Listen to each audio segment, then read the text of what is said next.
අදින්නා දාන වේරමණී සික්ඛාපදං සමාදියාමි.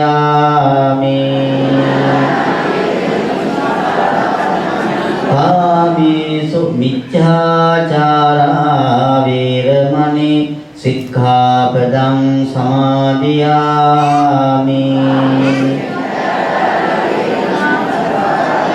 මුසාවාදා වේරමණී සික්ඛාපදං සමාදියාමි.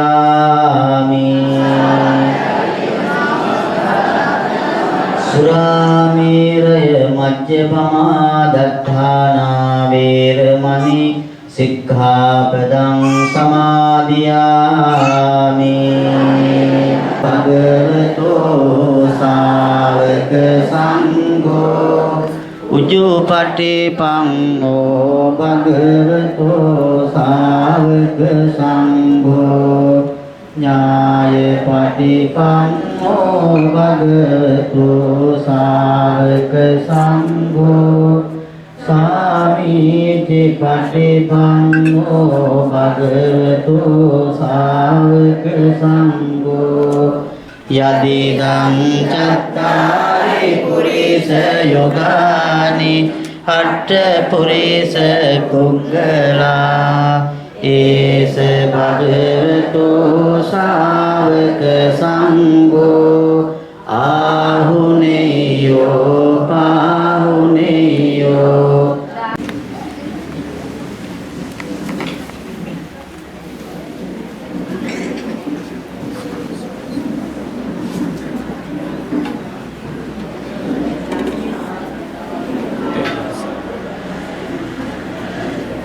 හැම දිනාටම තෙරුවන් සරණ ප්‍රාර්ථනා කරනවා. වෙලාව 3:45යි 4:45 වෙනකම් බණ කියන්න. පංචශීලයේ සමාදන් වුණා කියලා විශ්වාස කරනවා ආමුදුරු පූජාවට සම්බන්ධ වෙච්ච නිසා. මෙතෙන් සිට පැවැත්වෙන්නේ ධර්මානුශාසනාව. මේ දේශනාවේ ආරමුණ වෙන්නේ ස්වාමියා සිහිපත් කරලා පින් දෙන්න, දරුවන්ගේ තාත්තා සිහිපත් කරලා පින් අනුමෝදන් කරන්න.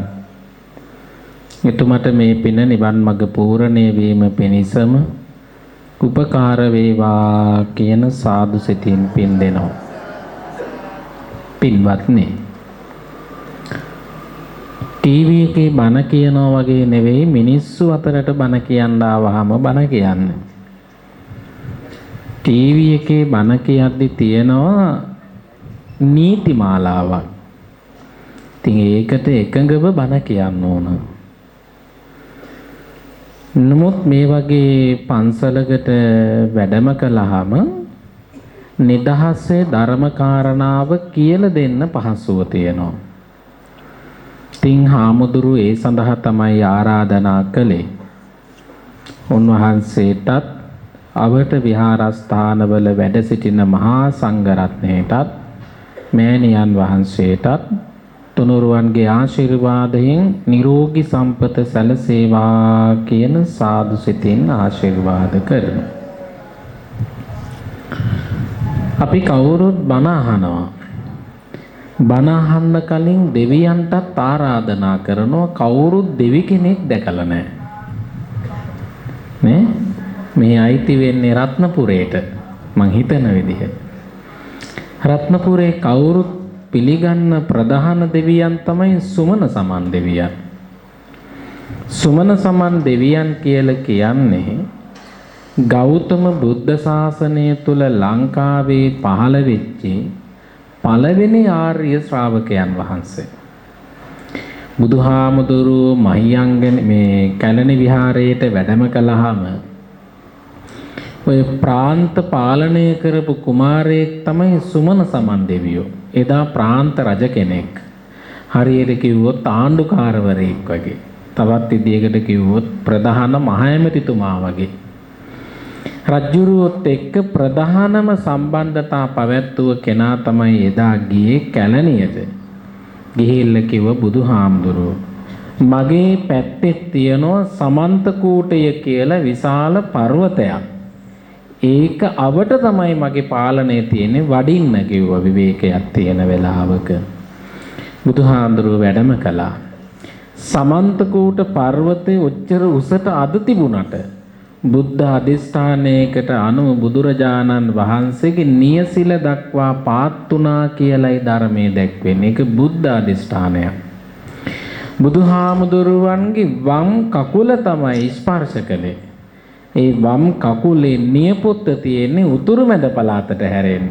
ඒ නිසා තමයි මේ පැත්තේ මිනිස්සුන්ට කියන්නේ වන්නේ මිනිස්සු කියලා. ඔය කිවි ඉතිහාසයේ පොඩ්ඩක්. මම වන්නේ ඒ කියන්නේ අනුරාධපුරේ. බුදුරජාණන් වහන්සේ දැක්ක සුමන සමන් දෙවියන් ප්‍රථම සෝතාපන්න ආර්ය ශ්‍රාවකයා බවට පත් උනේ භාවනා කරලා නෙමෙයි බණ අහලා. අපි ගොඩාක් කැමති වෙයි භාවනා කරන්න. හිතනවා භාවනාවෙන් තමයි නිවන් දකින්න පුළුවන්. එකක් විතරයි භාවනාව. කොණ්ඩඤ්ඤ කියන තවුසා රහත් උනේ භාවනා කරලා නෙවෙයි.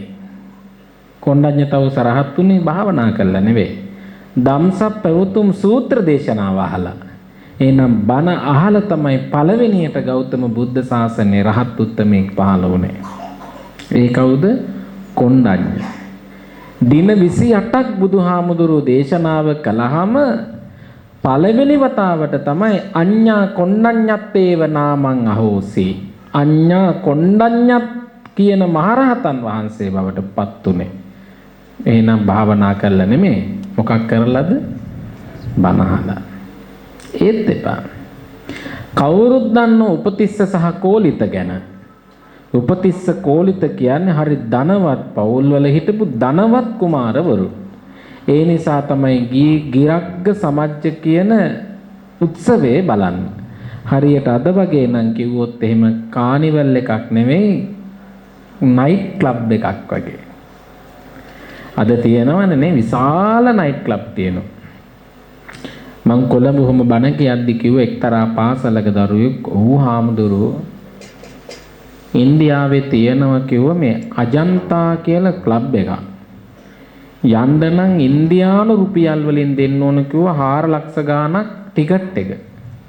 මට මතක් වුණේ එහෙනම් කොච්චර ධනවත් වෙන්න ඇද්ද උපතිස්සයි කෝලිතයි දෙන්න.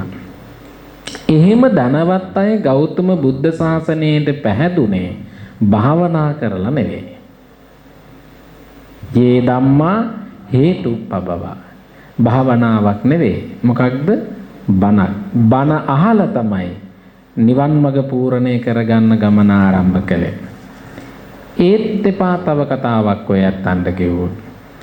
කවුරුත් දන්නවා කසී භාරද්වාජ කියන සූත්‍රය. කසී භාරද්වාජ කියලා කියන්නේ ගොවිතැන් කරපු ගොවි මහත්තයෙක්. හරියට අපේ ගම්වල ඔය ඇත්තන්ගේ ගම්වල ඉන්න අහිංසක මිනිස්සෙක්. මේ පැත්තේ නම් ගොවිතැන් කරන රොඩා කරන්නේ මැණික් හරන එකනේ. එදා තිබුණේ ගොවිතැන් කරපු පවුලක් තමයි කසී භාරද්වාජ කියලා කියන්නේ. කසී කියලා කියන්නේ පාලියේ. කසී භාරද්වාජ ගොවි මහත්තයා. ගොවි මහත්තයාගේ කුඹුරට බුදුහාමුදුරුව වැඩම කළා. කසී භාරද්වාජට භාවනාවක් නෙමෙයි බුදුහාමුදුරුව කියලා දුන්නේ බණ කතාවක්. හැබැයි කසී භාරද්වාජත් නිවන් මඟ පූර්ණේ කරගත්තා. ඒත් එපා. හරි ලස්සන සූත්‍ර තියෙනවා. අර උඩ තට්ටුවට මං වැඩිහාමත් තිබුණා හාමුදුරුවන්ගේ පුස්තකාලේ පොත් ගොඩාක් තියෙනවා. මං ඔලුවට ගත්ත දේ තමයි බලන්න මේ පොත් ඇතුලේ තිබ්බ බණ කතා තමයි මාත් ඔයත්තන්ට කියන්නේ. ඕනනම් මං ගියාට පස්සේ කියවලා බලන්න වෙලාව.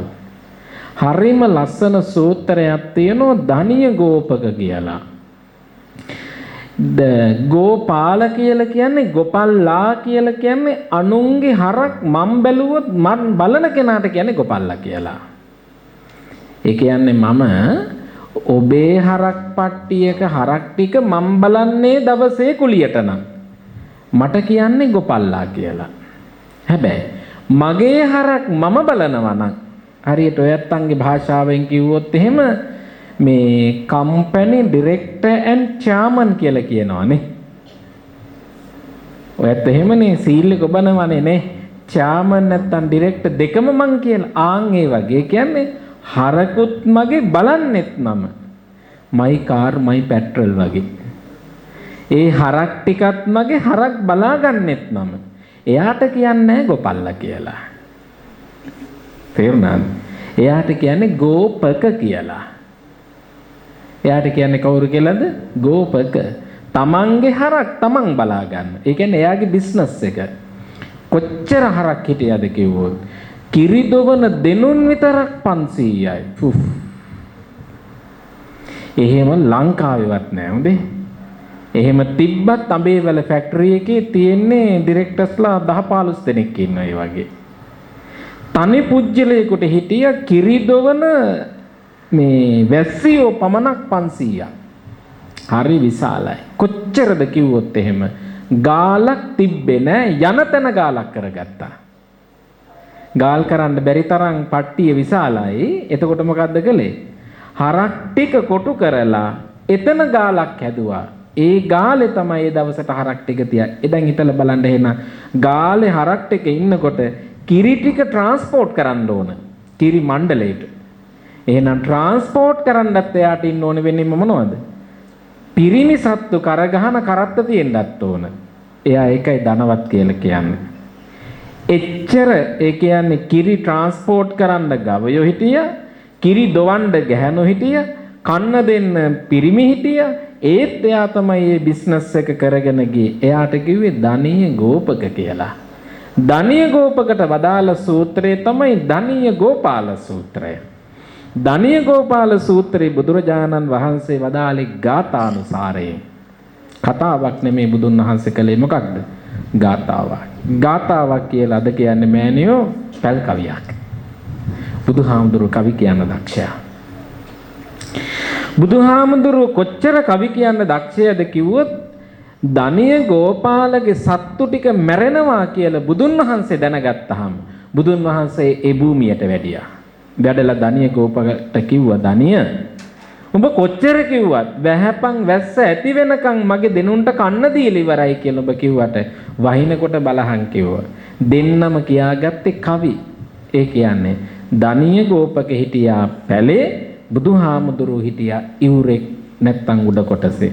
එතන ඉඳලා ධනීය ගෝපකට ධර්ම අවබෝධය කළේ ගාථා මාර්ගයේ. එහෙනම් බණ අහලා සෝතාපන්න වෙන්න බැරිද? මම ඔබට ඕකට ඕන කරන මූලාශ්‍ර ටික තමයි කියාගෙන ආවේ. එහෙනම් බණ අහනවා කියලා කියන්නේ සෝතාපන්න අංගවල තියෙන පළවෙනිම එක. සෝතාපන්න වෙන්න කැමැති ශ්‍රාවකයෙක් ළඟ තියෙන්න ඕන ප්‍රධානතම කාරණා තමයි මොකද්ද? සද්ධම්මං සෝතු මිච්ඡති. ධර්මය අහන්න කැමැත්තක් තියෙන්න ඕන. හැබැයි හැමෝටම බණ අහන්න පුළුවන්ද? බෑ. මෙතන ඉන්න හැමෝටම බණ අහන්න බෑ. ඊට හේතුවක් තියෙනවා. මොකක්ද? කය මෙතන තිබුණට හිත තව තැනක තියෙන්න පුළුවන්. හිත බඳ ගන්න සසර පුරුද්දක් තියෙන්න ඕන. කය බඳ ගන්න සසර පුරුද්දක් ඕනේ නැහැ.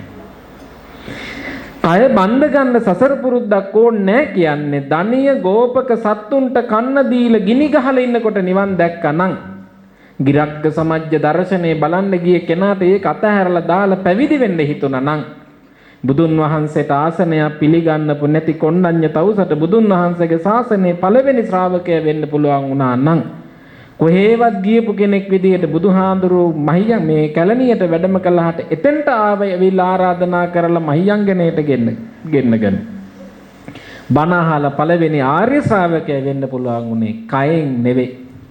මොකෙන්ද? සිතින්. එහෙනම් බණ අහනවා කියලා කියන්නේ සිතින්. සිතින් බණ අහනකොට මේ විශ්වයේ තියෙන එක්තරා එනර්ජි එකක්. ඒකට කියනවා ඕරා එකක් කියලා. දැන් තේරෙන්න කිව්වොත් මම ඒකයි කිව්වේ අර ගමක බණ කියනකොට ලේසි නාලිකාවක බණ කියනවට වඩා. උදාහරණ දෙකක් මම ඔබට කිව්වොත් බැනගත්තොත් මිනිස්සු බැනගන්න කොටට එකතු වෙන්නේ බැනගන්න මිනිස්සුද සාමදාන කරන මිනිස්සුද? බැනගන්න මිනිස්සු. බොන තැනට සෙට් වෙන්නේ මොන අයද? බොන මිනිස්සු. රස්තියාදු ගහන කොටට එකතු වෙන්නේ මොන මිනිස්සුද? මරා ගන්න කොටට එකතු වෙන්නේ මොන මිනිස්සුද? හොඳට තේරෙනවනේ. දැන් මේ දවස්වල ගිනි අරන් තියෙනවනේ අර මොකක්ද යාලට කියන්නේ මේ අණ්ඩ මොකද්ද? පාතාලයේනේ ප්‍රශ්න ගොඩක් වෙලා තියෙනවා. එහෙනම් ඒ කියන චේන් එක හොයාගෙන යනකොට චේන් එකට සෙට් වෙලා තියෙන මේ චේන් එකත් එක්ක ගැලපෙන අයද නැති අයද? එහෙනම් බණ අහනකොට සෙට් වෙන්නේ මොන අයද? බණ අහන පුරුදු අය. අද මෙහෙට බණ අහන්න එන්න ගොඩක් කට්ටිය හිතන් හිටියට එන්න බැරි වුණානේ. එහෙනම් හේතු භංගා නිරුජ්ජති. හේතු සැකසුන් නැත්තම් බණ අහන්න බෑ. මටත් එහෙම තමයි. පැවිද්දට හේතු සැකසුනේ නැත්නම් පැවිද්ද තුල ඉන්න බෑ. යන්න හේතු හැදෙනවා. හැබැයි පැවිද්ද තුල ඉන්න හේතු සැකසෙන්න ඕනේ. එතකන් තමයි පැවිද්ද තුල ඉන්නේ.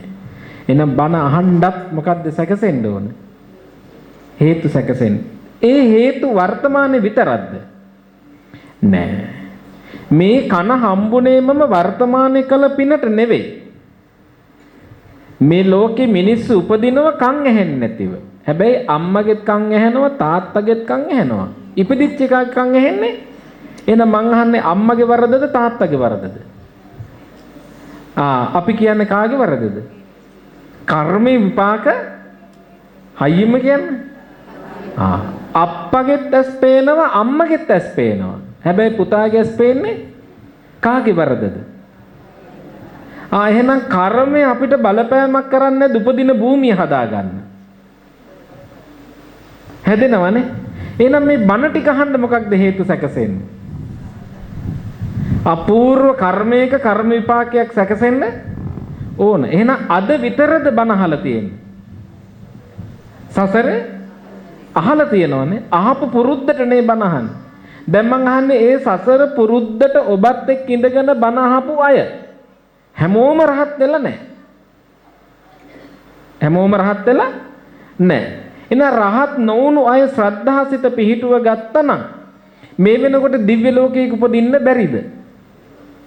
එන ඒ දිව්‍ය ලෝකෙ ඉපදිච්ච අයට ඔබ බණ අහද්දී පෙනෙන්නේ සහ ඇහෙන්නේ නැද්ද? ඒක තමයි ඔයත් දෙවියන් ලෙස ආරාධනා කරන්නේ.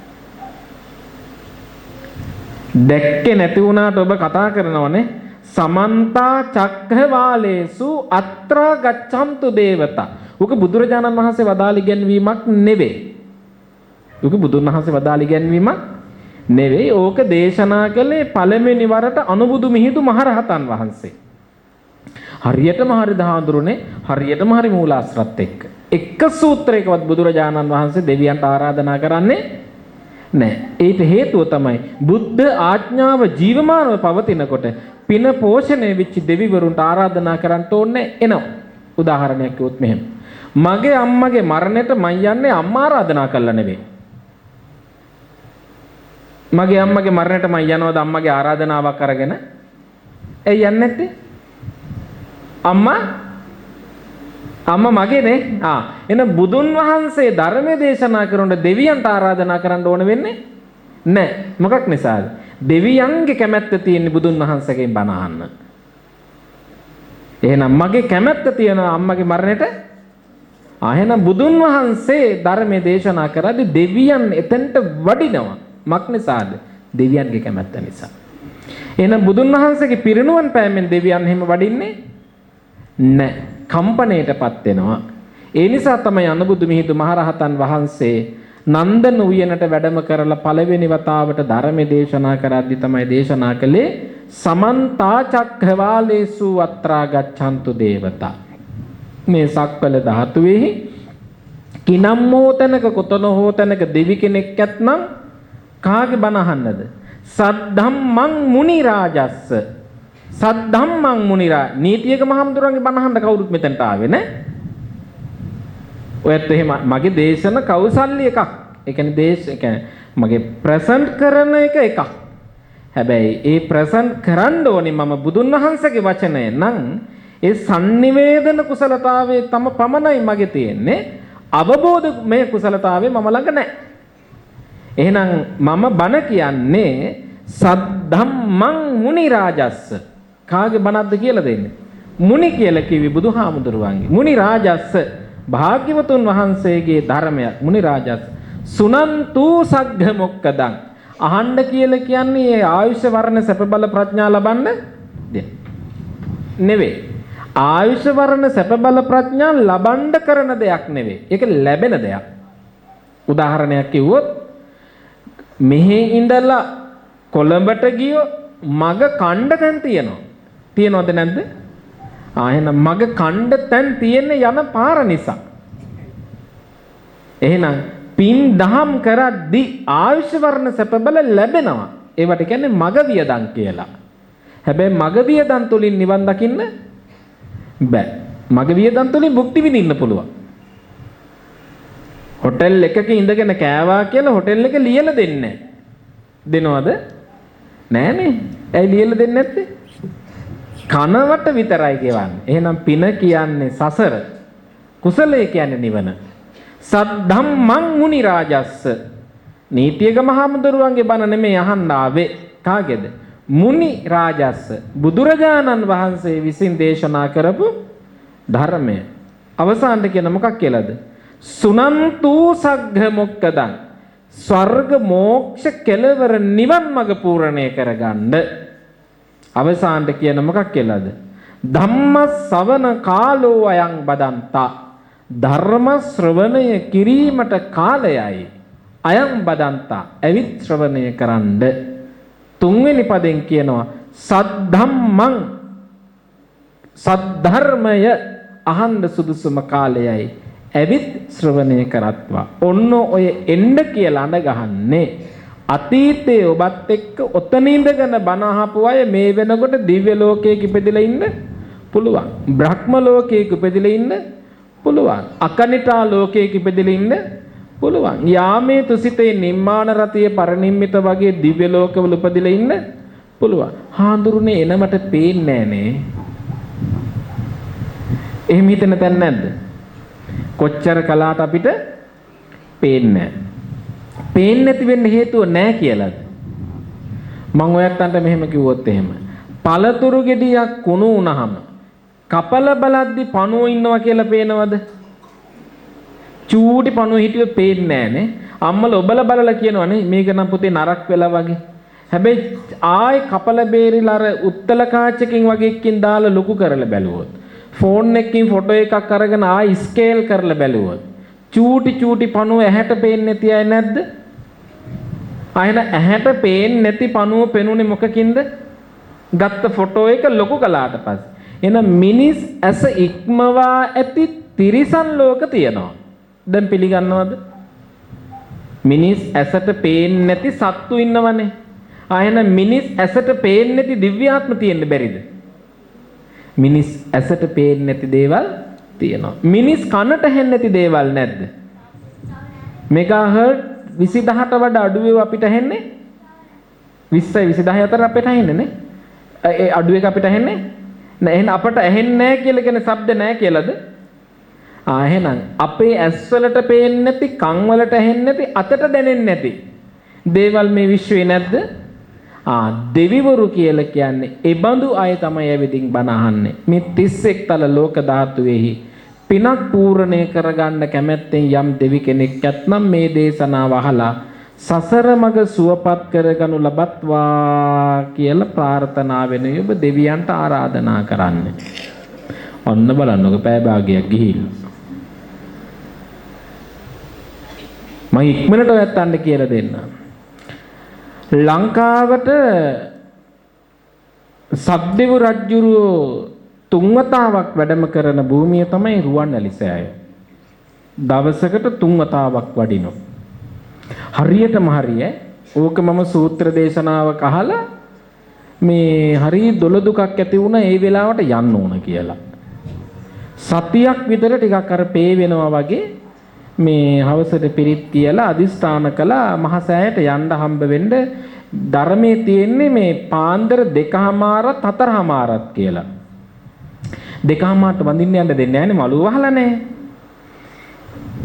මමයි අම්මයි නංග කෙනෙක් චූටිනේ පොඩි එයයි තව ළමයෙකුයි එක්ක අපි ගියා.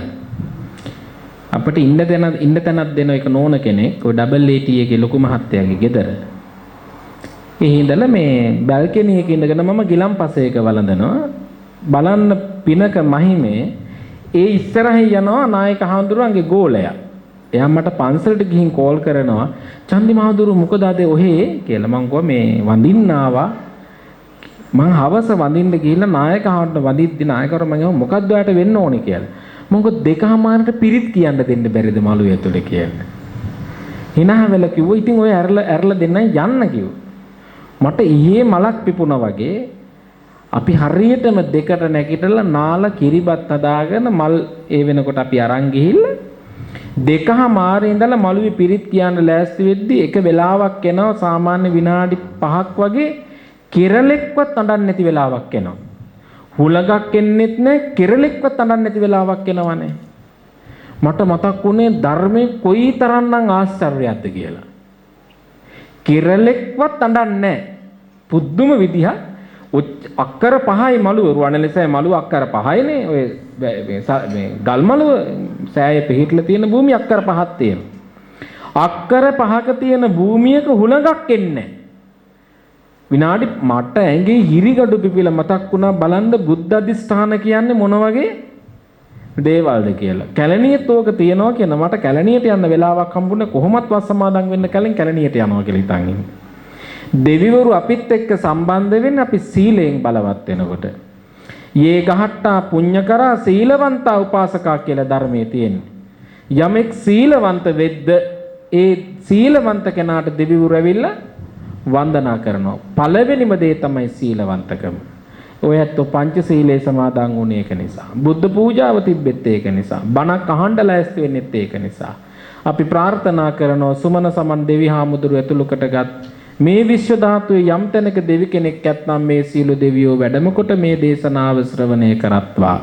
සුගපටිපදාවකින් වහවහ නිවන් මඟ පූර්ණණය කරගනු ලබත්වා කියන ප්‍රාර්ථනාවෙන් ආරාධනාව සිදු කරමු. समंत चक्रवालेषु अन्तरा गच्छन्तु देवता सद्दम्मं मुनिराजस सुनन्तु सग्ग मुक्दं ධම්මස්සවන කාලෝ අයං බදන්තා ධම්මස්සවන කාලෝ අයං බදන්තා සද්දම්මස්සවන කාලෝ අයං බදන්තා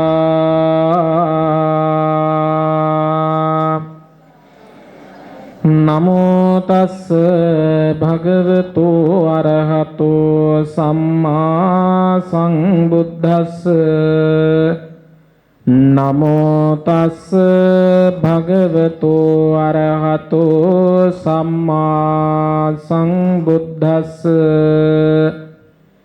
නමෝ තස් භගවතු අරහතෝ සම්මා සංබුද්දස්ස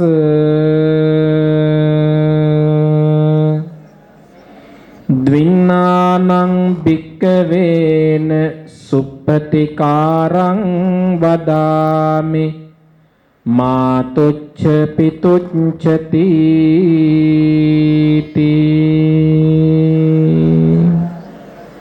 පින්වත්නි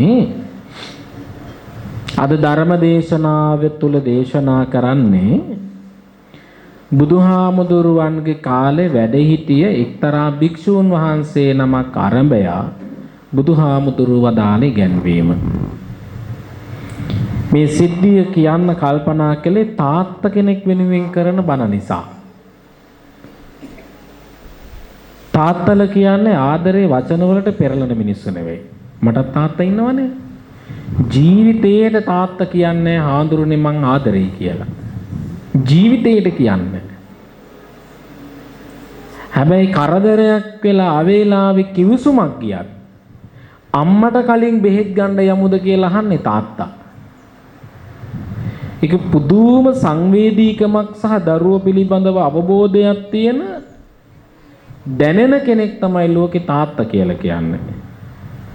තාත්තලගේ ඇස් අන්ධ වුණත් දරුවන්ගේ පාහඬින් කියන්න පුළුවන්. එහෙම කතාවක් තමයි බුද්ධ දේශනාවේ තියෙන්නේ.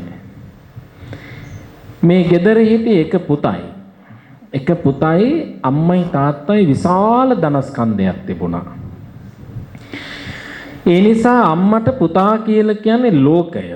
තාත්තටත් ඒ වගේ තමයි. ඒ නිසා මේ පුතාට ගෙදරට ගුරුවරු ගෙන්නලා උගන්වනවා. සියලු පහසුකම් ටික සලසලා දෙන්නේ ගෙදර. හැබැයි පිනක මහිමේ කියන්නේ ජේතවනාරාමේ ළඟ තමයි ගෙදර තිබ්බේ. මේ කොල්ලගේ දරදඬු ඉස්සෙනකොට අතපය ඉස්සෙනකොට ඉක්මනටම යන්න හදන්නේ කොහාටද? දෙවුරන් වේරට. යද්දි බණ ඇහුණා. බණ ඇහුණ වෙලාවේදී කිව්වා අනේ ෂෝක්නි මහණ වුණා නම් කියලා. කාටද අරමුණාවේ? අර පුතාට. ආව ගමන් කාටද ඇවිල්ලා අපි පණිවිඩේ කියන්නේ? අම්මටද? තාත්තට නම් කියන්නේ නෑනේ. මේ පුතු දෙන්නෙක් නේ ඉන්නේ. එක්කෙනක්ද? ඒක තමයි. මටත් දැන් අවුරුදු 40යි. ඒත් මොනවා හරි දෙයක් ඉල්ල ගන්න තිබ්බොත් අම්මත් එක්ක තමයි පොරාල්ලන්නේ. අදටත් එහෙම තමයි. මොනවා හරි දෙයක් කරගන්න ඕන වුණොත් තාත්තට කියන්නේ තාත්තා ගහන බනින චරිතයක් නෙවෙයි. හැබැයි අපි අම්මට තමයි ඉක්මනටම සංනිවේදනය කරන්නේ. මං ඉතින් දරුවන්ටත් කියන්නේ නේ ඕනම දෙයක් ඉල්ල ගන්න පහසුම කෙනා කවුද? අම්මනේ. ළඟට වෙලා දෙපාරක් ඇඹරුණොත් එහෙම දෙන්න බැරි දෙයක් ලෝකේ නෑ. ලේ ටික කිරි කරලා දුන්නා නම් නිදි මරාගෙන රැකගත්තා නම් හතරහන්දි දෙක උස්මහත් කළා නම් එනකන් මග බලාගෙන හිටියා නම් අනිත් දේවල් ඔක්කොම සත පහකට වැඩක් නෑ. මේ කොල්ලටත් හිටියේ පණිවිඩේ දෙන්න එකම කෙනා අම්මා. අම්මා කුස්සියේ උය ඉන්නකොට කොල්ල ගිහිල්ලා නැග්ග ලෑල්ල උඩට. මට මතක් වෙන්නේ අපිත් ඔහොමයි. මාත් ඔහොමයි මහාන වෙන්න අවසර ඉල්ලුවේ. අම්මත් එක්ක නාන්න ගිහිල්ලා මංකඩේ නාලා හරි දුප්පත් පවුලක මංකඩේ නාලා කලිසම ගලවලා වීසික්කනවා අම්මට. ආයේ උඩින් ඉඳලා විසික්කන්නේ. අම්මා නෙමෙයි මුකුත් කියන්නේ ආය අහුලගෙන අම්මා හොදගෙන ගෙදර එනවා. එදා තමයි මං කිව්වේ මහාන වෙන්න ඕන කියද්දි අම්මා ගත්කටට කිව්ව පඳු හැලියත් ඉවරයි බුද්ධ ශාසනෙත් ඉවරයි පන්සලට යන්න තුයි ගෙදරට එලා ඉන්න කියලා. දැන් පොර ඇල්ලුවා. මේ කොල්ලත් ඕකමයි. අම්මා උයන ලෑල්ල උඩට නැගලා කිව්ව මට මහාන වෙන්න හිතෙනවා කියලා. අම්මගේ අතේ තිබුණු පිහි අතහැරුණ ඩොක් ගාලා. ඇයි? එකා යකා කියලා එකයි ඉන්නේ. මහාන වෙන්න අහනවා. අතහැරුණා. අම්මලා ටිකක් හරි මේ සූක්ෂම බුද්ධියක් තියන අය. පැවිද්දෙක් නිසා ආඩම්බරයෙන් කියනවා, ගිහියෙක් වුණා නම් තවත් ආඩම්බරකමෙන් කියනවා. සාමාන්‍යයෙන් අම්මලා කුඩා කාලේදී ඉස්කෝලේ ගිහිල්ලාවත් කට ඉඹින්නේ කොල්ලන්ගේ. මොකක් නිසාද? රාරක්කු වලට පුරුදු වෙලා ඇද්ද කියලා අම්මා බලන්නේ කට ඉඹලා. ටිකක් ලොකු වුණාම තමයි දන්නේ මේක තමයි කලේ අපි හිතන්නේ ආදරයට කියලා. නෑ රැකවරණයට කර දෙයක්. මේ පුතත් ඒ වගේ අර ලෑල්ල උඩ නැගලා අම්මට කියනවා මහාන වෙන්න ඕන. අම්මා එකවරක් කලබල වෙද්දි ආය අම්මා හරි බුද්ධිමත් වුණා. අම්මා කිව්වා බලමුකෝ. එකපාරම බෑ කිව්වේ නෑ බලමුකෝ. ආයෙමත් දවස් දෙක තුනක් ගිහිල්ලා කියන මට මහාන වෙන්න ඕන මං ඔන්න කිව්වා. අම්මා ආයෙමත් කියන මොකක් කියලාද? බලමුකෝ. උත්තර දෙන්නේ නැහැ. දැන් අම්මට කරදරයක් වෙනකොට අම්මා ඉක්මනටම බෝලේ පාස් කරන්නේ කාටද? තාත්තට. ඒක පාස් කරන්නේ හරි ලස්සනට. දැන් ඔයත් ලොකු ළමයි නිසා කියන්නේ අම්මා කවදාකවත් තාත්තට තරහ ගිහිල්ලා ඉන්න වෙලාවක දරුවන්ගේ ප්‍රශ්නය ජීවිතේට කියන්නේ. හොඳට හිතලා බලන්න. තාත්තට නහුතෙට තරහ ගිහිල්ලා හිටපු දවසක අම්මා දරුවෙක්ගේ ප්‍රශ්නයක් කියයිද? ජීවිතේට කියන්නේ අම්මට පුදුම දර අපිට එහෙම බෑ. අපිට බෑනේ අපි ඩොක් ගාලා කියලා දානවා. අම්මා කියන්නේ. අම්මා කාලන් දීපන් දේසංච කුලං මාතර මේ වෙච්ච වගේ. අම්මා කාලයයි දීපයයි දේශයයි ඔක්කොම ටික බලලා තමයි ප්‍රශ්නේ sannivedanaya කරන්නේ. තාත්තට අතක් උස්සන්න හිතෙන්නේ නැති වෙලාවක තමයි අම්මා ප්‍රශ්නේ කියන්නේ. හොඳටම සතුටු හිතුණු දවසක තේ එකක් අතට දීලා බත් එකත් එක්ක අතට දීලා නිදහස ඉන්න වෙලාවක තමයි අම්මා කියන්නේ කොල්ලා මේ දවස්වල හැසිරෙන විදිහේ මන් දන්නේ මට අල්ලන්නේ. හැබැයි ඒ කියන්නේ තාත්තට තරහක් ආපු නැති වෙලාවක. මේ අම්මත් ඔය වගේමයි. තාත්තා නිදහසේ ඉන්න වෙලාවක තමයි කියන්නේ අන්න කොල්ලට මහාන වෙන්න හිතෙනවලු. ඔච්චරයි කිව්වේ. හිතෙනවලු. තාත්තා ගත් කරට කිව්වා ඒව හරියන්නේ ඉන්න කියන්න කිව්වා. ඉතින් එහාට තාත්තත් එක්ක අපි පොරබදින්න යන්නේ. තාත්තා දෙයක් කිව්වොත් කිව්වමයිනේ හරියට අධිකරණයක නියෝගයක් දුන්නා වගේ. තාත්තත් එක්ක කට ගහගෙන යන්නේ. හැදුණු දරුවෝ ජීවිතේට යන්නේ. අදට අපිත් එහෙමනේ. තාත්තා කිව්වොත් පොඩි හාමුදුරුවෝ යන්න එපා කිව්වොත් ඇත්තට බන 3-4 කැන්සල් කරගත්ත දවස් තියෙනවා. ඒ කියන්නේ අධික වැස්සක් එන දවසට එහෙම අප්පච්චි කියනවා මේ අද යන්න එපා යන පරිසරය හරි නෑ ඒ නිසා ඉන්න කියලා කිව්වොත් මං ඇත්තට කෝල් කරලා බෑ කියනවා. ඒ කියන්නේ හරි දූරදර්ශී නුවණක් තියෙන මිනිස්සු. කියන්නේ අපි ඥාන වලින් එකතු කරලා හැදුවනම් මේ මිනිස්සු අපේ පාර වරද්දන්නේ නෑ. ඒ නිසා මේ තාත්තා කිව්වා බෑ එපා. එච්චරයි.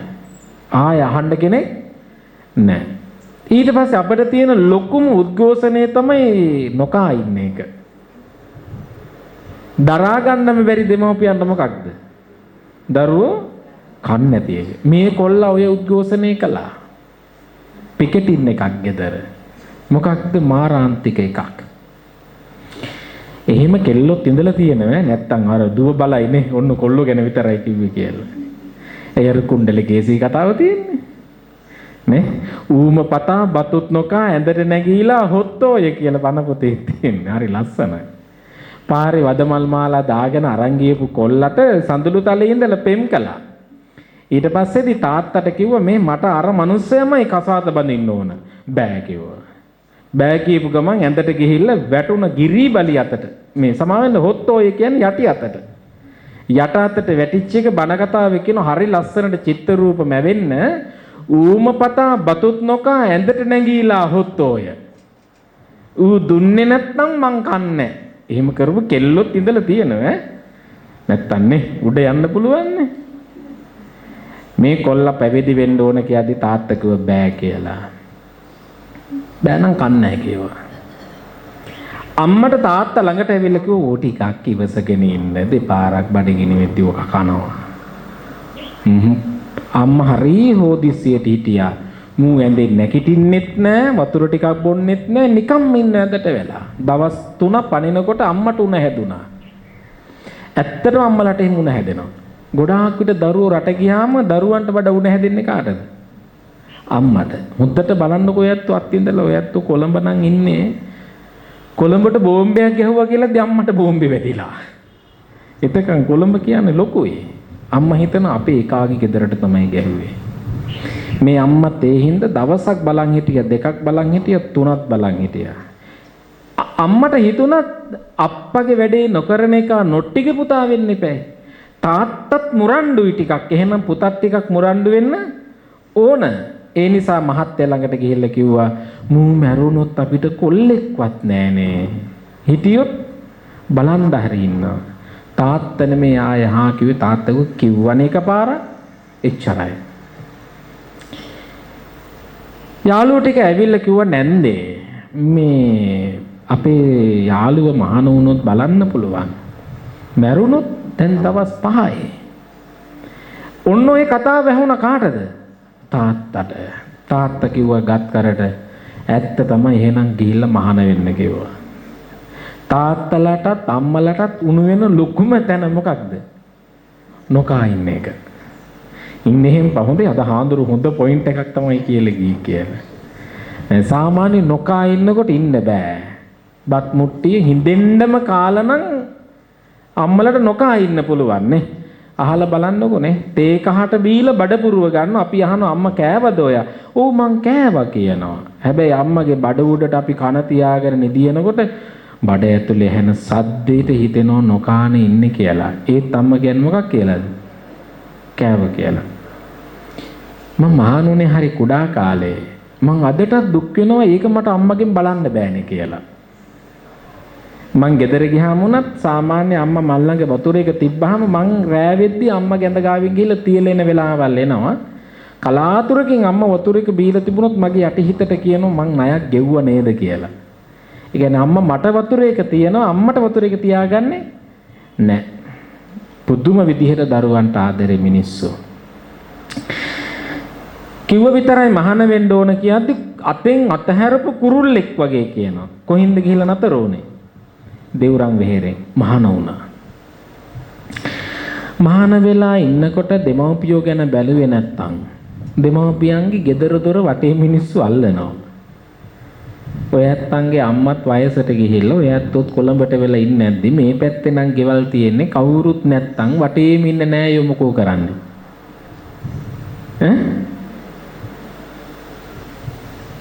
ඔයත් හිතන්නේ වැට ගහලා දෙයි කියලා. නෑ එහෙම කරන්නේ කවුරු. කුඹුරක් තිබ්බොත් එහෙම හැමදාම නියර සහිනවා. බඳින්නේ නෑ. නියර බැන්දොත් නේ කෙලින් අතට තියෙන්නේ. අවුරුදු 4ක් විතර යනකොට කන්න 8යි අවසානට ලියද්දට මොකද වෙලා තියෙන්නේ? ගැරන්ඩියෙක් ගියා වගේ. ඒ කියන්නේ සහිනවා බඳින්නේ. බලන්න ඔයත් වයසට ගිය මිනිස්සු අඳේට කුඹුරු දීලා තිබුණොත් බලන්න කියලා ලියද්දක නැද්ද කියලා. දැන් ඔය හලාවත මට දීලා තියෙන වත්තෙත් හාමුනෝන යනකොට මට දීලා ගියා පූජා කරලා ගියේ. ඒ නිසා වැට රැකිලා තියෙනවා නැත්තම් අල්ලනවා. මේ ගෙදරත් ඇල්ලුවා. කවුද ඇල්ලුවේ? අහල පහල හිටපු මිනිස්සු කිව්වා වයසක දෙන්න මැරිලා ගියාම තින්න එකෙක් නැති එකේ හිටපු එකක් පැවිදි වෙච්ච එකෙන් ගෙදර තිබිලා මොකටද අපිට නිකොල්ලෝ 7-8 දෙනෙක් ඉන්නේ කියලා. දවසෙන් දවස අවුරුද්දෙන් අවුරුද්ද අර වැට කුඩා කර කර ආවා. ගෙදර වර වහලා හදන්න කවුරුත් නැහැ. අර තිබුණු පරණ අතු ටික දිරුවා. දිරනකොට වතුර ගැටුණා. වතුර වැටෙද්දි පරාලේ දිරුවා, රීප්පේ දිරුවා. ඒ තියෙන දිරදිරා තියෙන කාලෙදි තියෙන නෑබිලිය කොරහව මුට්ටි අනිත් පැත්තට හරව තියලා රැකගත්තා. ඒක කරන්නත් බැරි දවසක් එනවා. දැන් එළියේ වහිනකොට තෙමෙන එක ලේසි ගෙදර ඇතුලේ තෙමනවට වඩා. ඒ තරම් ගෙදර කැඩිලා බිඳලා ගියා. දෙන්න වයසයි. තාත්තගේ ඇස් දෙක අන්ධයි. තාත්තා කිව්වා අපි දෙන්න එහෙනම් අම්බලමට යන් කවුරුත් නැහනේ. අද නම් යන්නේ කොහටද? ලොකු දෙයක් ඒක දන්නවනේ. ඔව්. අද තියෙන්නේ වැඩිහිටි නිවාසේ එදා තිබුණේ මේ අම්බලම. අම්බලමට ගියාම අපි දෙන්න කොහොමද ජීවත් වෙන්නේ කියලා තාත්තා හරි සානුකම්පිතව ඇහුවා. ඕක හරි ලස්සනට ධම්මපදෙත් තියෙනවා. වයසට යනකොට ධනෙ නැත්තම් පුත්තු නැත්තම් දීපලක් නැත්තම් මසුන් නොමැති විලක මේ වයසට ගියපු කොකෙකු රැඳී සිටින්නාක් මෙන් කියලා. හරි ලස්සනයි. නේ හරි ලස්සනයි. උතන කියන්නේ වයසට ගියාම මසුන් නොමැති විලක කොකෙකු රැඳී සිටින්නාක් මෙන්. මාළු නැති විලක කොකෙක් ඉඳලා වැඩක් නැහැ. එහෙනම් වයසට යනකොට ඕන්න අම්ම මොනවද තියාගන්න ඕන? ධනය දේපල තමා සන්තකේ තියෙන්න ඕන. මම මේ කියලා තියෙන්නේ කවුද? බුදුහා දෙන්න හදිසි වෙන්න එපා. ඔව්. නෑ මං කියන්නේ වදේට වුණත් මීපෙනි තිබුණොත් තමයි මැස්සෝ එන්නේ. වදෙත් මීපෙනි නැත්තම් මැස්සෝ මොකද කරන්නේ? යන්නේ මොකක් නිසාද? පැණි නැති නිසා. අපේ ගෙදරත් මම ඕක තමයි කියලා තියෙන්නේ. අම්මට කියලා දෙන්නේ නෑ නංගිට දැම්ම දෙන්න ඕනේ නෑ. උගන්නන්න කසාත බඳන්න අවසාන එක තමයි මොකක්ද? දීපල පවරන්න. ඒකට අම්මා අහනවා ඇයි මං කියන්නේ ඉතින් කවුද දන්නේ බඳින එක එකයක් ආවේද කියලා. නෑ හැම බුදුහාමුදුරන්ගේ ඉගැන්වීම නේ. මේ දෙන්නටම කවුරුත් නෑ. තාත්තා කියනවා අපි දෙන්න අම්බලමට ගිහිල්ලා අනුන්ගේ වළං හොදමු. හරි අනුකම්පා හිතෙනවනේ. කවුරු සලකන්නේ නැති නිසා පුතෙක් නෑ ගෙදර. වළං හොදමු කියනවා. අම්මා කියන කමක් නෑ යමු එහෙනම් කියලා අර ගෙදර තිබුණු රෙදි මලුක දෙක තුනක් කොටාගෙන ගෙදර අතහැරලා ගියා යන්න. අම්බලමට ගියාම තාත්තා ගැස් දෙක අන්දයි. අම්මා ගැස් පේනවා. අම්මා කරන්නේ දර කඩලා අර අම්බලමට එන මිනිස්සුන්ට උණු වතුර උණු කරනවා, අතු ගානවා, හට්ටි මුට්ටි තියෙන තැන් ටික හදනවා. ඉතින් අර අම්බලමට කෙනෙක් එනකොට එයාලට ගමන් මහන්සියේ නිවෙන්න අවශ්‍ය පරිසරය හදලා තියෙන වයසක දෙන්න. අම්බලමට එන මිනිස්සු මොකද කරන්නේ? ඉතුරු ඇඳුමක් තිබුණොත් දීලා යනවා. හාල් 3-5 තිබුණොත් ඒකක් දීලා යනවා. අර අම්බලමේ නවතිනකොට ගෙදර අරන් යන්න බැරි දෙයක් තිබුණොත් දීලා යනවා. වයසක දෙන්නනේ. දැන් අම්බලමේ හිටිය අවුරුද්දක් දෙකක් ඉන්නකොට අර හාමුදුරුවෝ බුදුහාමුදුරුවෝ ළඟ මහාන වෙලා කැලෑවට ගිහින් භාවනා කරන්න. මාර්ගඵලයක් නැහැ. මාර්ගඵලයක් නැහැ. හැබැයි හාමුදුරුවෝ පිණ්ඩපාතෙන් තමයි ජීවත් වෙන්නේ. පිණ්ඩපාතේ ගන්න ඕන කියලා හාමුදුරුවෝ ගමට යනකොට ගමේ අය කියනවා අන්න අහවල් ගමේ වයසක දෙන්නේ කම්බලම ඉන්නවා ඊ අපිට හම්බුණා. ඒ කෙනාගේ පුතා මහාන වෙලාලු ඉන්නේ. දැන් ඔයත් හිතන්නකො මෙහෙම. මේ පැත්තේ රත්නපුර ටවුන් එකේ නීතියගම කියන ගමේ වයසක අම්ම කෙනෙක් ඉන්නවා කියලා කිව්වොත් ඔයත්තන්ට මතක් වෙන්නේ කවුද? අර හාමුදුරුවන්ගේ අම්මද? දන්නේ නැහැ. අපේ අම්මට එහෙම තමයි හොඳේ දොස්තර මහත්තයා ගිහිල්ලා බෙහෙත් දෙනකොට අපේ අම්මා මංගේ ඇඩ්වර්ටයිස්මන්ට් එක දානවා. නීතිගම හාමුදුරුවන්ගේ අම්මා මං කියලා. ඔව් මං ඒතකොට නහවෙලා කියන ඔයා පව් පුරව ගන්න එපා. මේ හාමුදුරුවන් දානේ වළඳන්න යනකොට ගමේ අය කිව්වා අහවල් ගමේ වයසක දෙන්නෙක් ඉන්නවා අම්බලමේ. එයාගේ පුතා මහාන වෙලාලු ඉන්නේ. දැන් පිච්චිලා ගියා හිතනේ. මතක් වුණා කවුරු කියලාද?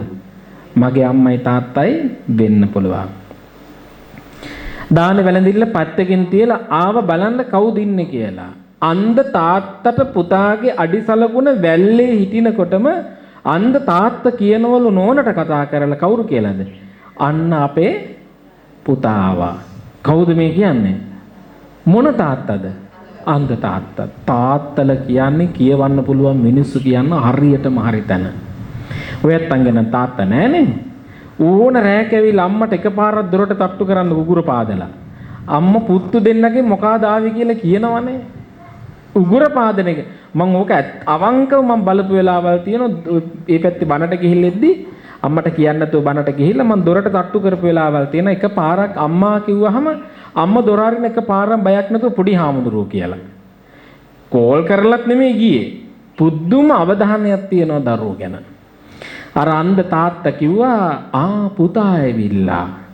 අම්මගේ අතේ දැලි.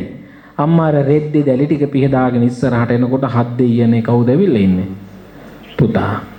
ඒ වෙද්දි පුතාට හරි දුකයි. පුතා ගත්කට කිව්වා මම නිසා තමයි අද දුක් විඳින්නේ. ඒ නිසා මම ඉන්න ඕන කෙනෙක් නෙවෙයි. මම සිවුර ඇරලා ආපහු එනවා. කාට සලකන්නද? අම්මටයි තාත්තටයි. ඒ නිසා කිව්වා මේ සිවුර ගහක් යට තියලා යන එක යුතුයකම නෙවෙයි. මේ සිවුර ගත්තේ බුදුහාමුදුරුවන්ගෙන්. බුදුහාමුදුරුවන්ට ගිහිල්ලා කියලා එන්නම් කියවා. කාට කියලාද? බුදුහාමුදුරන්ට. දැන් බුදුහාමුදුරලකට යන්නත් බෑ. ටිකක් ලැජ්ජාවක් තියෙනවා. ඇයි? මහාන උනේ රහත් වෙන්න රහත් උනේ නෑ. බුදුහාමුදුරුවෝ ළඟට ටිකක් අර මේ ඉච්ඡාබංගත්තේටපත් වුණු කෙනෙක් වගේ ලැජ්ජාවටපත් වෙමින් යනවා. යද්දි බුදුහාමුදුරුවෝ අහනවා ඇයි කියලා. එතකොට කියනවා බුදුහාමුදුරනේ මම පැවිදුනේ හරි ධනවත් පවුලක ඉඳලා. අම්මටයි තාත්තටයි මං විතරයි හිටියේ. දැන් මන් නිසා ගෙවල් දොරවල් නැති වුණා. ඉඩ කඩන් නැති වුණා. වස්තුව නැති වුණා. තාත්තගේ ඇස් දෙකක් දැන් හොඳටම අන්ධ වෙලා තාත්තා අම්බලමේ හරි දුෂ්කර ජීවිතයක් ගෙවනවා. අම්මත් හරි අසරණයි. අම්මත් අනුන්ගේ වළම්පිඟන් හොදනවා. කවුරුත් එයාලට සලකන්න නැහැ. මම විතරයි සලකන්න හිටියේ. පැවිද්දත් එක්ක සලක ගන්න මට බෑ. මං ඒ නිසා සිවුර ඇරලා යනවා. හරි ලස්සනයි. බුදුහාමුදුරුවෝ ඒ භික්ෂුවගෙන් අහනවා භික්ෂුව කවද්ද මම විනය ශික්ෂාපදයක් පැනවෙව්වේ අම්මටයි තාත්තටයි සලකන්න එපා කියලා. කවුද අහන්නේ? බුදුහාමුදුරුවෝ. අන්න ඒ වෙලාවේදී තමයි බුදුරජාණන් වහන්සේ මාතෘ පිතු සූත්‍රය දේශනා කළේ. ඒක තමයි ඔයත් අන්න කිව්වේ. ඒ හාමුදුරුවන්ට වාඩි වෙන්න කියලා බුදුරජාණන් වහන්සේ කියලා දෙනවා. ද්වින්නානං භික්කවේන සුප්පතිකාරං වදාමි මාතුච්ච පිතුච්ච. දායකයෙක් පාත්‍රයට යමක් දෙන්නේ නිවන් මඟ පූර්ණේ කරගන්න. ඔය ඇත්තෝ මම පින්ඩපාතේ ගියොත් දාන දෙන්නේ මොකක් ප්‍රාර්ථනා කරගෙනද? නිවන් ප්‍රාර්ථනා කර. හැබැයි මගේ අම්මා ඒ කෑම ටික කන්නේ නිවන් ප්‍රාර්ථනා කරගෙනද? නැහැ. එහෙනම් මට දායකයෙක් දෙනව නිවන් මඟ පූර්ණේ වෙන්න බලාපොරොත්තුවේ ඒ දාණය කෙලස් ඇති භූමියකට දාන්න පුළුවන් දෙමව්පියෝ ළඟට විතරයි. බුදුහාඳුරේ වෙලාවේදී මේ භික්ෂුවට කියනවා මහාන බුදුණු මම මගේ තාත්තව පිරිනුවන් පාවන්න කොච්චර වෙහෙසුණාද කියලා ධර්මයේ දන්න යතිවරු දන්නවා කිව්වා. මගේ තාත්තා කියන්නේ නිදන ප්‍රාප්ත වෙනකොට දකුණු අත නලල මත තියාගෙනයි මම රූප වේදනා සංඥා සංකාර විඥානවල අනිත්‍ය. ඒ නිසා තමයි කිව්වා මගේ අම්මා වෙනුවෙන් මම මාතෘ දිව්‍ය ලෝකයට වැඩම කරලා මාස 3ක් බණ කිව්වේ. තවත් කිව්වොත් එහෙම මම ගිරාපෝතකෙක් වෙලා ඉන්නකොට මගේ අම්මටයි තාත්තටයි මම වීකරක් කඩාගෙන ගිහිල්ලා තමයි උදව් කළේ. මහානකම බාධාවක් නෙමෙයි කිව්ව කාට සලකන්නද? අම්මටයි තාත්තටයි සලකන්න. ආයි බුදුහාමුදුරු ලස්සනට ඇදලා කියනවා මහාන සාරි බැමිණියට හිටියා කිව්ව දරුවෝ 7 දෙනෙක්. සාරි බැමිණියට කීයද? 7ක්. 7 දෙනාම රහත් උනායි කිව්වා. හැබැයි සාරි බැමිණිය රහත් උනේ නැහැ. සාරි බැමිණියව රහත්මකට ගන්න ඕන නිසා මගේ හිටපු සාරිපුත්ත නම් ඉස්තවිරයෝ මට වන්දනා කරලා සිංහෙක් යනවා වගේ ගියේ කිව්වා. කවුරු ගාවටද? අම්මා ළඟට. එහෙම ගිහින් අම්මව නිවන් දැක්කුවා නම් උඹට බැරි මොකද කිව්වොත් සිවුර ඇඳගෙන වයසක අම්මට තාත්තට සලකන්න. ස්වාමීනි මට සමා වෙන්න කියලා අම්මටයි තාත්තටයි සැලකුවා. මම ওই කතාව කිව්ව ඔයත් අංගෙත් අම්මා විතරක් ඉන්න නිසා. මං මාතලේ බණක් කිව්වා. ඒ බණ කියලා ඉවර වෙලා ඒ ක්ලිප් එක කපලා කොල්ලෙක් වීඩියෝ එකක් දැම්ම Facebook එකටද කොහෙද මිලියන 2ක් ගියා සතියකට. ඒකේ තමයි මට හරියට වැඩිච්චිම තැන තමයි අර හරි ලස්සන කවියක සින්දුවක් තියෙනවා මේ කාලේ ප්‍රසිද්ධයි. පුරුදු පාරෙම අදත් යනවා ඒත් වෙන ගමනක් පුතේ හුඟක් අය මගේ පස්සේ එනවා අඳුන ගන්නම් හෙට උදේනේ. අහලා තියෙනවනේ. ඔයත් අද අම්මත් එක්ක ඉඳගෙන අහලා බලන්නකෝ ඒක. පුරුදු පාරෙම අදත් යනවා ඒත් වෙන ගමනක් පුතේ. ඔයත් අංගේ තාත්තා පුරුදු පාරෙම තමයි ගියේ. ගෙදර ඉඳලා සොහොන දක්වාම ගියේ පුරුදු නැති පාරකද පුරුදු පාරකද? පුරුදු පාරක. ඒත් වෙන ගමනක් පුතේ. හැබැයි වෙනදා ගියේ දරුවන්ට කන්න දෙන්න. බිරිඳට කන්න දෙන්න. ස්වාමියාගේ ජීවිතේ බඩ පුරව ගන්න. හැබැයි අද යන්නේ ඒත් වෙන ගමනක් පුතේ. අද මම යන්නේ වෙන ගමනක්. හුඟක් අය මගේ පස්සේ එනවා අඳුන ගන්නම් හෙට උදේ. අද ගොඩාක් මගේ මිනිහ පිටිපස්සේ මිනිස්සු එනවා. හැබැයි යාලාට වඩා ගොඩක් ගිහිල්ලා ඒ සොහොනේ වැටිලා ඉන්නවා. ඒ අය අඳුන ගන්නම් හෙට උදේ. හෙට උදේ මං එයාලා අඳුන ගන්නම්. මැරිච්ච මිනිස්සු ගැනවත් මට අමතක වුණා. කවුරු ගැන හිතපු හින්දාද? දරුවෝ ගැන හිතපු හින්දා. අවසානට තාත්තල කියන දේ තමයි හුඟක් බරණං බිමින් තියපන් රිදෙනවා ඇතියත් නුඹේනේ. තාත්තල ජීවත්වල ඉන්න තාක්කල් දරුවන්ට නම් බරක් දෙන්නේ නැහැ. ඔයත් අන්න දීලා තියනවද? ජීවිතේට දෙන්නේ නැහනේ. තාත්තට බෑ බර අදින්න. ඒ තාත්තා කියන මොකක් කියලාද? නෑ මට පුළුවන්. හුඟක් බරණං බිමින් තියපන් රිදෙනවා ඇතියත් නුඹේ. තාත්තල මිනි පෙට්ටියක බුදියගෙන ගියා. තාත්තල කියන්නේ පෙට්ටිය බරයි නම් පැත්තකින් තියන්න. ඒකේ බරක්වත් මං උඹලට දෙන්න කැමති නෑ. අවසානට තාත්තා කියන කතාව තමයි යන ගමන් මේ බේත් තුණ්ඩුව අරන් ඵලයන් අම්මගේ. මං මැරිලා ඉවරයි ආයේ මට හුස්ම එන්නේ නෑ. හැබැයි බේත් තුණ්ඩුව අරන් ඵලයන් අම්මගේ. දරුවෝ 3 දෙනාටම අද ජීවත් වෙලා ඉන්නේ කවුද? අම්මා විතරයි. අම්මට බෙහෙත් දෙන්න කවුරුත් නැහැ. සැප දුක හොයන්න කවුරුත් නැහැ. කෑවද බිව්වද කියලා හොයන්න කවුරුත් නැහැ. නිින්ද ගියාද කියලා බලන්න කවුරුත් නැහැ. ඒ නිසා තාත්තා හරි ලස්සනට යනකොට කියලා යනවා මොකක් කියලාද? යන ගමන් මේ බේත් තුණ්ඩුව අරන් ඵලයන් අම්මගේ. හැබැයි තාත්තා ජීවත්වල හිටියා නම් තාත්තා ඕන බෙහෙතක් ගෙනල්ලා දෙනවා. හැබැයි දැන් තාත්තා කියන ඒක විතරයි තාත්තා අපිට දෙන එකම බර. අනිත් එකක්වත් දෙන්නේ නැහැ. තාත්තා මිනිය බිමින් තියපන් කියන ඒත් කමක් නැහැ කියන. හැබැයි තාත්තා කියන්නේ මොකක් කියලාද? මං මැරුණා ඉවරයි. හැබැයි අම්මා ඉන්නවා. අම්මා බලාගෙන යන ගමන් බේත් තුන් වරම් ඵලයන් අම්මගේ. දරුවෝ තුන් දෙනාටම ඉන්න එකම අම්මා එච්චරයි.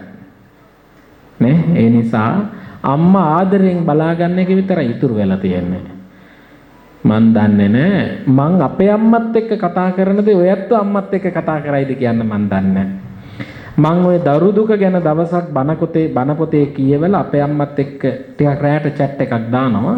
මං අම්මගෙන් අහුවා අම්මා දරු දුක කියන්නේ මොකක්ද කියද්දි අම්මට හිතට සැකයක් ආව මං සිවුර අරින්න දන්නේ යන්නේ කියලා. අම්මා මගෙන් ඇහුවා ඇයි සිවුර අරින්නද හිතෙන්නේ කියලා. මං කිව්වා නෑ මේ දේශනාවල් කියවද්දි මට ඒක ෆීල් වෙන්නේ නෑ කියලා. ඊට පස්සේ අම්මා කිව්වා මං පන්සලට එන වෙලාවක කියන්නම්කෝ කියලා. අම්මා ෆෝන් එක කට් කළාම මට ඉන්න බෑනේ දොළදුගනේ. මං හදිස්සියේ ගියා ගෙදර ගිහින් අම්මා ඉන්න තැන ඉඳගෙන මං ඇහුවා අම්මා දරුවෙක් හදන්න කොච්චර විතර වේදනාවක් විඳිනවද කියලා මං දන්නේ නැති නිසා කියන්නකෝ කියලා. අම්මා එදා කීප වෙලාවෙදි මට හිතුණා සිවුර නැත්තම් වැන්දනම් හරි නේද කියලා. සිවුරින්ද වඳින්න බෑනේ. සිවුර නැත්තම් වැන්දනම් හරි කියලා හිතුණා. අම්මා මට කිව්ව දේ තමයි මේ පුතේ ඉපදෙන්න හදන වෙලාවෙදි විඳ වේදනාව අකුරු වලට පෙරලෙවුවා නම් මට ලියන්න බෑ කේවා. උඩට ගත්ත හුස්ම ටික ආයේ ගන්න හිතුන්නේ නැහැ කියලා කිව්ව. මොකද ඔළුව ගැස්සුනොත් නිකන් දරුවා නිකන් මන්ද බුද්ධික වෙයිද කියලා හිතුණ කිව්වා. ගත්ත උඩට හුස්මම අල්ලා දරුවා ප්‍රසූත කළේ කිව්වා. උඹ අඬනකොට විතරක් මට හිනහවක් ආවා කිව්වා. හැබැයි වේදන ඔක්කොම නැති වුණා කිව්වා. මම ඒ වෙලාවේ ඉතින් අපේ අම්මගේ අතෙන් අල්ලද්දී අම්මගේ ඇස් දෙකෙන් කඳුළු සට ගාලා වැටුණා. මට හිතුණා දරු දුක කියන්නේ එහෙම එකක්. එතකොට ඔයත් හිතන්න ඔයත් හදනකොටත් ඔය දුකම තමයි අම්මා විඳින්නේ. ජීවිතේ කවදාකවත් නෑ කියපු නැති එකම දෙන්න අම්මයි තාත්තයි විතරයි. අනිත් හැමෝම අපිට තියාගෙන නෑ කියනවා. හැබැයි නෑ කියපු නැති එකම කෙනා කවුද? අම්මයි තාත්තයි. උඹ ඵලයන් ඉස්කෝලේ මං ගෙනල්ලා දෙන්නම් කියලා කියන්නේ අම්මගේ කනේ කරාඹු දෙක එක්ක බැංකුවෙන් තියලා මාළේ බැංකුවෙන් තියලා මගුල් මුද්ද බැංකුවෙන් තියලා. ගෙදර එනකොට තමයි දන්නේ කරාඹු දෙක නෑ. හැබැයි ඉස්කෝලේට ගිහිල්ලා පොත් ටික ගෙනල්ලා දුන්නා. ලෝකේ නෑ නොකිය අපිට සැලකුවේ අම්මයි තාත්තයි විතරයි. අපිට සලකන් ඉන්නේ ලෝකේ නෑ නොකිය කාටද? අම්මයි තාත්තයි විතරයි. ජීවිතේ කවදාකවත් නෑ කියන්න එපා. කාටද? අම්මටයි තාත්තටයි. අපි යාලට නෑ කියද්දි විශ්වය අපිට hina වෙලා කියනවා උඹ තියාගෙන නේද නෑ කිව්වේ කාටද? අම්මටයි තාත්තටයි. උඹ තියාගෙන නෑ කියනෝ නම් උඹ නැති එකෙක්ම තමයි කරෙන්න ඕන. එතකොටයි වැස්ස වහින්නේ, ඉරහඳ පායන්නේ, කරන දේවල් හරියන්නේ. අපි හරි හිස් මිනිස්සු වෙනවා. කවුරු නිසාද? අම්මටයි තාත්තටයි නෑ කිව්වා. ජීවිතේ කවදාකවත් නෑ කියන්න එපා. ජීවිතේ කවදාකවත් නෑ කියන්න එපා. තිබ්බත් ඔව් මට වැඩිපුර තියනවා කියනකොට විශ්වයේ ඉන්න දෙවිවරු පවා කම්පාවටපත් වෙනවලු. මූ අම්මටයි තාත්තටයි සලකන්න නෑ කියලා දුක් විඳින්නේ. ඒ නිසා මුට එච්චර දුකක් දෙන එක සුදුසු දෙයක් නෙවෙයි. මම බණ කතාව ඉවර කරන්න හරියටම වෙලාව ඉවර නිසා. අපි දන්න මහත්තයෙක් ඉන්නවා එංගලන්තේ. අවුරුදු 40ක් දරුවෝ නැහැ. අවුරුදු 40ක්. තාත්තට සැලකුවා පුදුම ආදරෙන්. තාත්තට කැන්සර් එකක් ආවා. තාත්තගේ පස්ස පැත්ත දොස්තර මහත්තයා හොදලා ආයේ අතෙන් අත ගාලා බලනවලු තෙල් වගේ තියනවාද කියලා. මොකක් නිසාද? තුවාල දායි කියලා. හාමු මැරුණා. මැරෙන්න සතියක් විතර තියලා පුතාට කියලා තියෙන්නේ පුතේ උඹ මරණයට බය වුණාට මම මරණයට බය නෑ.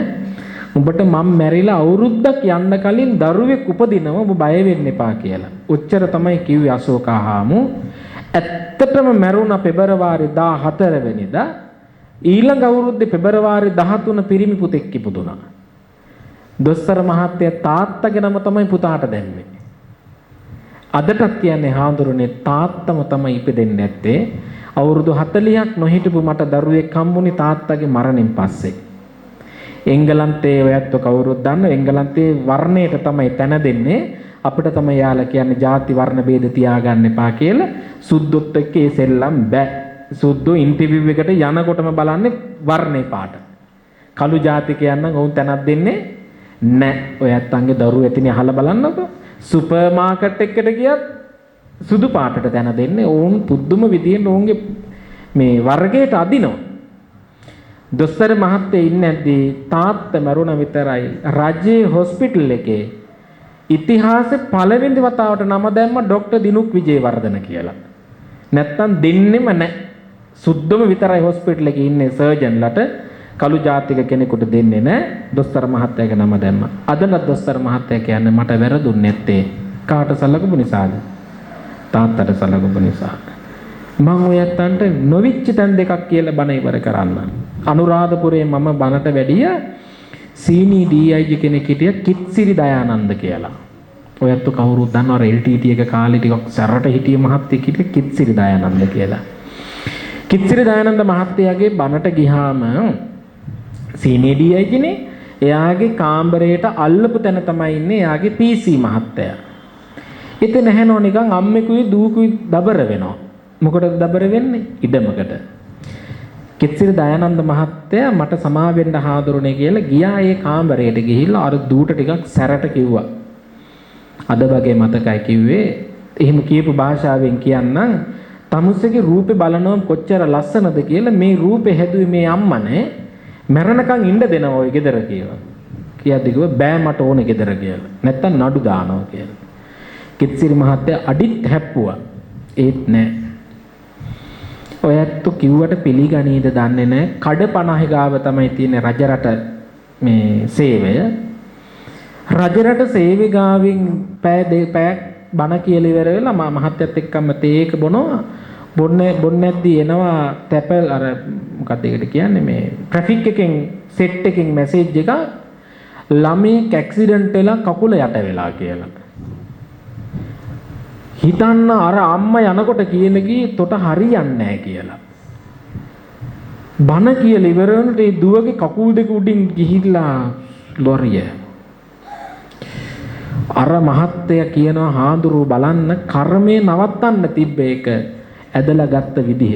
මම ඔය කිව්වේ 2008 මම ඉගෙන ගන්නකොට වෙච්ච සිද්ධිය. කවදාකවත් ආය අම්මා හරියනවා කිව්වොත් ඒක සක්කරේ පුතා වයිමට බලක්වන්නත් බෑ. හරියන්න එපා කියලා කිව්වොත් ඒක ආය ඇදලා ගන්නත් බෑ. ජීවිතේ ඔයත්තන්ට ඉන්නේ එක්කමයි අම්මා විතරයි. සීලේ මත පිහිටන්න, ගුණවන්තකම් මත පිහිටන්න නේ පුතු ඉන්නවනේ නේ. පුතු හැදුවේ කවුරු වගේද? ඇත්තු වගේ. ඇත්තු වගේ පුතු හැදුවාම අම්මලාට කවදාකවත් බයක් වෙන්න දෙයක් නැහැ. අපේ අම්මත් නංගි ගැන හිතලා නෙමෙයිනේ ආඩම්බර වෙන්නේ. කවුරු ගැන හිතලාද? හාඳුරු ගැන හිතලා. නංගි මටත් වඩා හොඳට ඉගෙනගෙන කිව්වේ ඉංජිනේර කෙනෙක්. ඒ වුණාට උට සත්ත පහකට අපේ අම්මා ගන්නෑ. මං ගෙදර ගිහපු ගාම අම්මට රජ්ජුරු ගියා වගේ. ඒ නිසා පිරිමි දරුවෙක් ගෙදර එනවා කියලා කියන්නේ අම්මට රජෙක් දැක්කා වගේ. අම්මට පුතා දකින්න මතක් වෙන්නේ කවුද?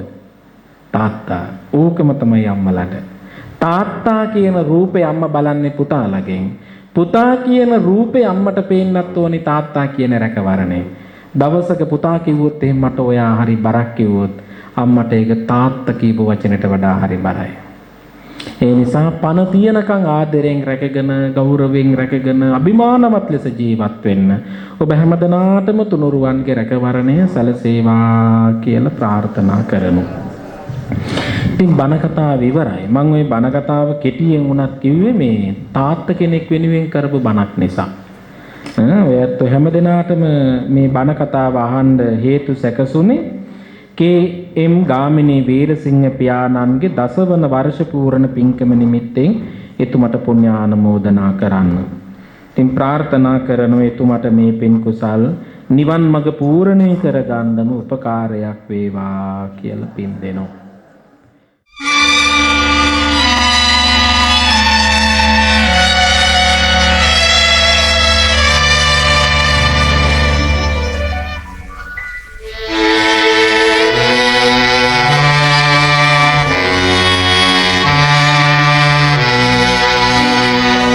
සිනිඳු සුදු මුතු